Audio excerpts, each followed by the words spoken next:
كبر بوغا جدك qoyska toosinta waalidka barbaarinta caruurta tiirarka farxadda tiirarka khilaafka tiirarka xalka iyo waxyaalo kale badan hadaba buugga jidka qoyska gurigaaga ha yaalo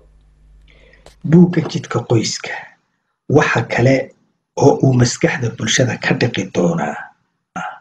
mala awaalo badan oo la rumaystay oo rag iyo dumarba ku jira oo halis ku haya in qoysku jidka toosan qaado ama ku noolaado farxad iyo is-aamin wixii oori wareertiyo odayaashii asqoobay markay buuggan arkaan asraarkii dhex yeeliyo umalkii kala weeshay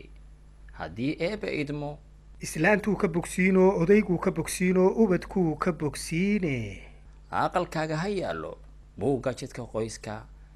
qoyska haddaba wixii faahfaahin dheeraada kala xiriir taleefanada shaashada kaga muuqda marka la ishayo la isma hanto marka la iswaayana la isma helo bulshada qofka kula jooga ama kula nool ama xaaskaaga ha noqdo ama ninkaaga ha noqdo ama walaalada ha noqdo ama asxaabtaada ha noqdo ama dadka kaleba ha noqdo inta qofku kula nool yahay ee uu kula jooga ba kala faa'iideysan karta haddii se isweydaan dib isu heli maysan marka qofku inta uu nool yahay inaad u samafasho u wanaag samayso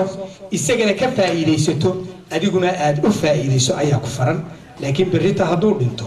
oo uu socdo hadhowta calacal waxba kuwan tari maayo alla maa maalintu noolaa sidaa yeelo alla maa maalintu aan wada joognaanaan kala teginaan sidaa yeelo ma soconayso waxba ku tari mayso السلام عليكم ورحمة الله وبركاته. waxaan mahad ballaaran soo jeedinaynaa dhalinyarada gaar ahaan inanka yarka oo dhalinyarada aqoonyahanka oo inoo soo diyaariyay dee waxaan ku hadal lama naqaan wax walba halkeeda ku dhayiin laakiin waxaan leeyahay gabdhahana shirgooni ah loo qabto oo keligooda oo fursada oon ku jirin qodobka waa soo dhaweynaya qoysku wax ballaaran markaaynu ka sheekeynayno 2,000 oo mawduuc uu geli karaa barbaarintiisa badbaadintiisa ilaalintiisa waxaynu soo koobi karno maaha laba xaalo baan anigu soo qaadaya waxa weeye qoysku siduu ku badbaadi lahaa oo aynu ilaashano haddaynu qurbaha nimi oo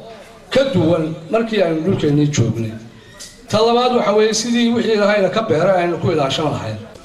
haddaad doonaysa inaad aqoon barato you have to read it waa inaad akhrido waa inaad buugga dhammayso buugga had iyo jeer buugga waxa qora bulshada qofka ugu mudan ama ugu maskaxda wanaagsan leh marka haddaad doonaysa in waxoogaa aqooni kuu korodho walaalkaa buugga uu qoray ee uu aqoontiisa ku ururiyey read it dabeedna waxa uu kugula taliyey ee dhexdiisa ku qoran isku day inaad wax ku dhaqanto waxaan u arkaa anigu hadda qof kasta oo rag iyo dumar ma ahay oo halkan fadhiyo inaga mid ah iyo inta inaga maqan baa inaynu u baahan nahay buugga iyo xigmadda aqoonka labadaba inaynu u baahan nahay waxa kaliyoon aan doonayaa inaan siyar dul taago waxaynu nimi ingiriiska waxyaabaha halkan aan ka sheegay iyo xigmadda buuggan ku jirta iyo maansooyinkani ma waafaqsan yihiin dalkan aynu joogno aqoonsi ma u leenahay waxaan anigu leeyahay maadaamaan fiilkaa ku jiro waxa halkaa ku qorani waxay khuseeyaan waxyaabaha khuseeya faamiliga halkan iyo sida loo dhaqmo waxaa laga yaabaa maalin aan maanta ahayn qoladii awkaysi sheegay labada dhalinyaro ee midna aan waxba wadanaysu yimid deetana reerkaasi au burburaya inay ku khasbanaan doonaan intaas oo lagu khasbo oo ay ka bartaan children center dawladdu dhistay waxaanan aada iyo aada ugu qanacsanahay inaan wax weyn oo aada u qiimo badan aan xambaaray haddii ay ii suurtoodana waxaan teerigaraynayaa inaan norway ku martiqaadno aqoonyahanka haddii ilahayd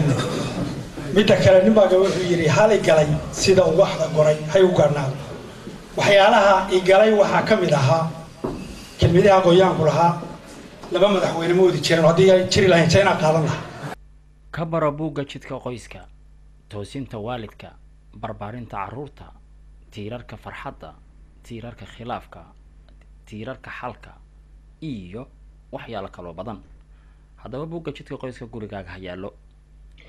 buugga jidka qoyska waxa kale oo uu maskaxda bulshada ka dhiqi doonaa mala awaalo badan oo la rumaystay oo rag iyo dumarba ku jira oo halis ku haya in qoysku jidka toosan qaado ama ku noolaado farxad iyo is-aamin